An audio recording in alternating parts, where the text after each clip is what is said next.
Hi everyone, in today's lesson we're going to be doing something a little bit different. We're going to be making a playable French horn on the potter's wheel, and it's going to be broken down into three distinct sections: the thrown mouthpiece, the donut body of the pot, and the projection bell. We'll be hand building all these parts together, so let's go ahead and zoom in and get after it.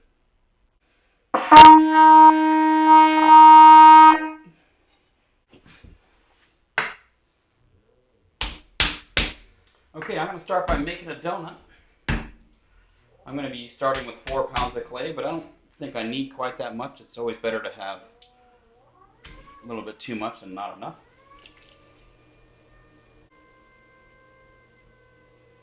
When I'm making a donut, I like to center down low, lower than usual. More pressure with my left hand. Now I'm going to be opening the hole. I'm going to go all the way down to the wheel head. There's no reason to have a floor.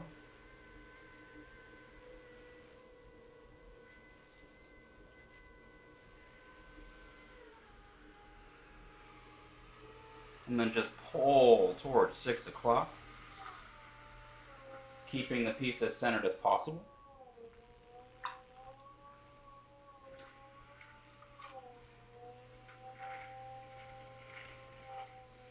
Now what I'm going to be doing is applying pressure straight down the middle of this, creating a U form. You can use a sponge, you can use your fingers. Just make sure you go straight down the middle, leaving at least a quarter inch on the bottom. 3/8 of an inch might be better.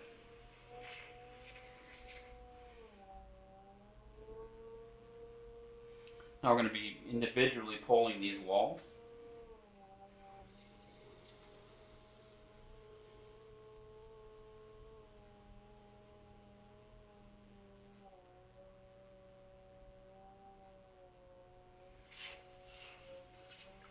Some people find it difficult to find a good pressure point on the inside. Or you can squeeze them both like this to get them to match up. Now the clay is the same consistency on each side, so the clay should go right together without any issues.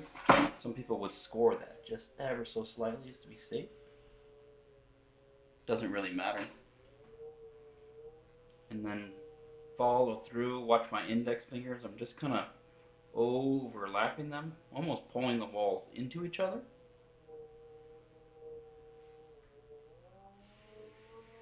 Okay, now I'm going to be taking a flexible metal rib, make the shape of the donut, and compress that into itself. Roll that tool over. Okay, I'm just going to take a little bit of excess clay out of both the inside bottom wall and outside. This is going to help the drying.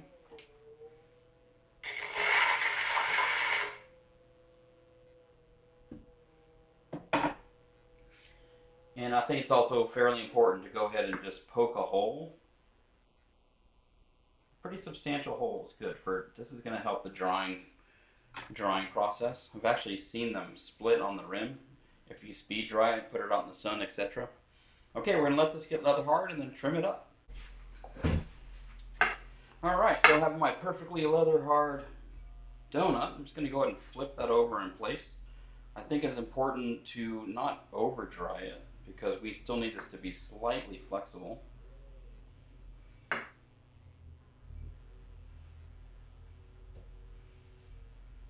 Now I'm just going to trim over this little flat area and try to make it as round as I can. Usually when something's wide like this, you don't really need to lug it down. If it slips on me, I'll go ahead and lug it down.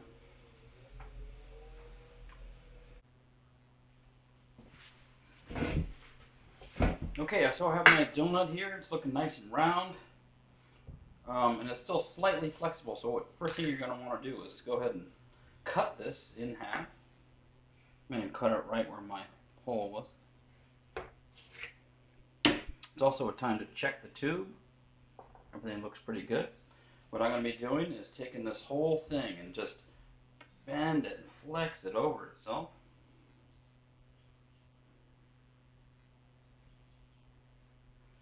I'm going to be taking a little bit of clay and putting it in between.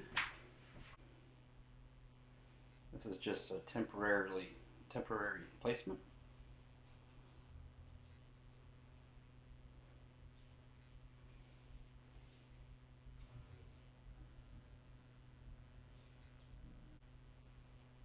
Okay, I'm going to put this aside. And most importantly, what I'm going to be doing is measuring the diameter with calipers so I can match up the width of the bell and the mouthpiece. Looks like an inch and an eighth or so, inch and a quarter. Okay, it's time to make the bell and the mouthpiece. Different mouthpieces are going to give you different tones. If you look at a tuba mouthpiece, it's quite large. If you look at a trumpet, it's way smaller. I'm going to go ahead and just open a hole right down the middle. I like to keep the RPMs up pretty high.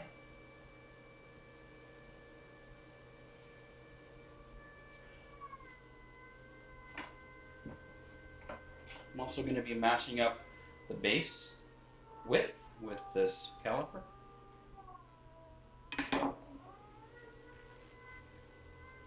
So basically I'm just making a tiny little bowl.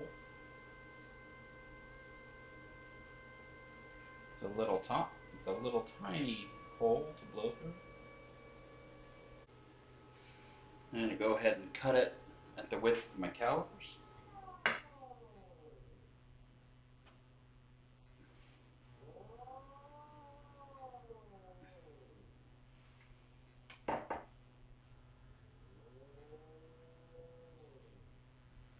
Okay, I'm going to actually open that up a little bit wider to the same width as the body of the pot.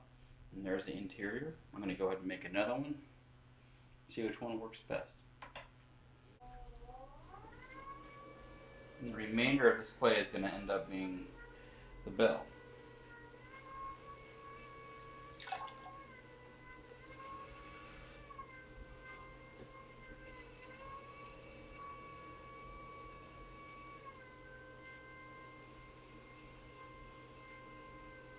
I'm going to go all the way down to the wheel head.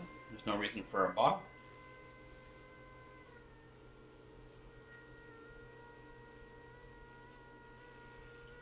I always pull it a little wider than I need to. I can always make that smaller later. And I know this is a little bit wide, so I'm going to attempt to collar this in more narrow.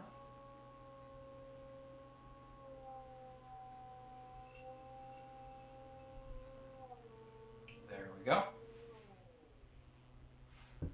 I've dried this and flipped it over.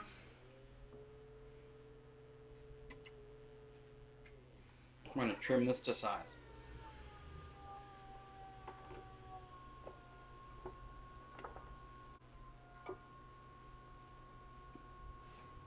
You can see that I actually over trimmed it just a tiny bit. I'm going to thicken that down, make for a stronger connection. Okay, that's going to work. Okay, now that we have all three components made, we have the bell, which is going to be mounted here. You can see how that's about the same size. I'm also going to pre-score this area because I know I want that tip of this bell supported on the body just for strength reasons. And the first thing I need to do is really support these two tubes. I pre-made some of these little coils that are going to go in here.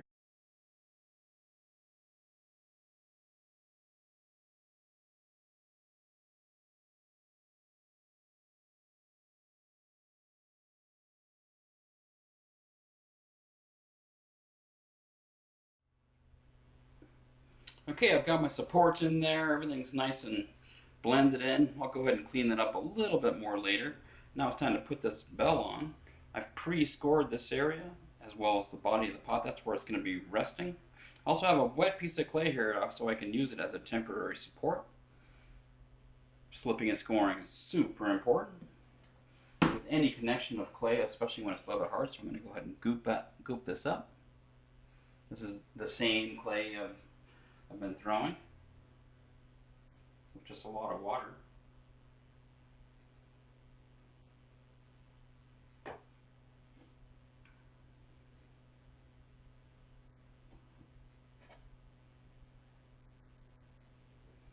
Got everything slipped up, ready to go.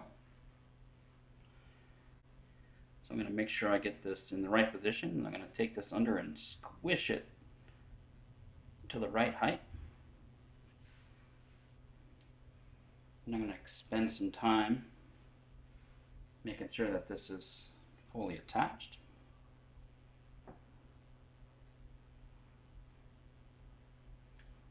I actually like to press and wiggle back and forth ever so slightly. I'm going to let this seam homogenize just a little bit. You can see that's fitting pretty well over here, but it's not touching on the bell. I'm not sure if you can see that. So I'm going to take a little bit of clay, both sides are gooed up. Again, I'm going to flatten this coil, slide it in there, and then squeeze it and compress it. I'll be attaching it and blending it in just a little bit better later.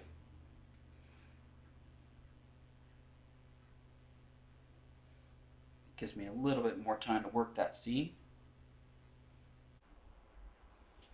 Well, you can see now that it's really starting to look like a horn.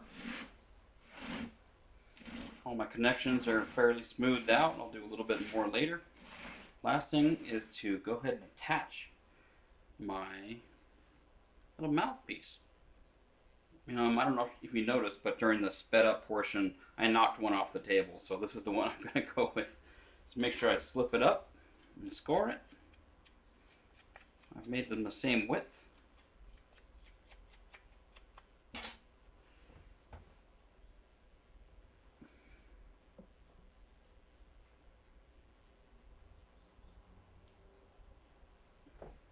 And again, I like to press it on there and actually give it a little bit of a turn back and forth. You can almost feel that slip and that surface area of the scoring grabbing. I can take a sponge and gently wipe some of that off.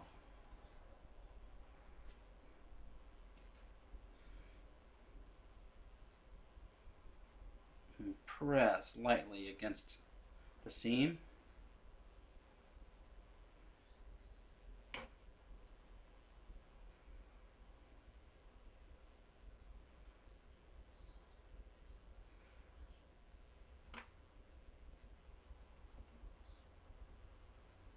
Okay, so this is attached. I gotta let it homogenize, and then it's time to test it.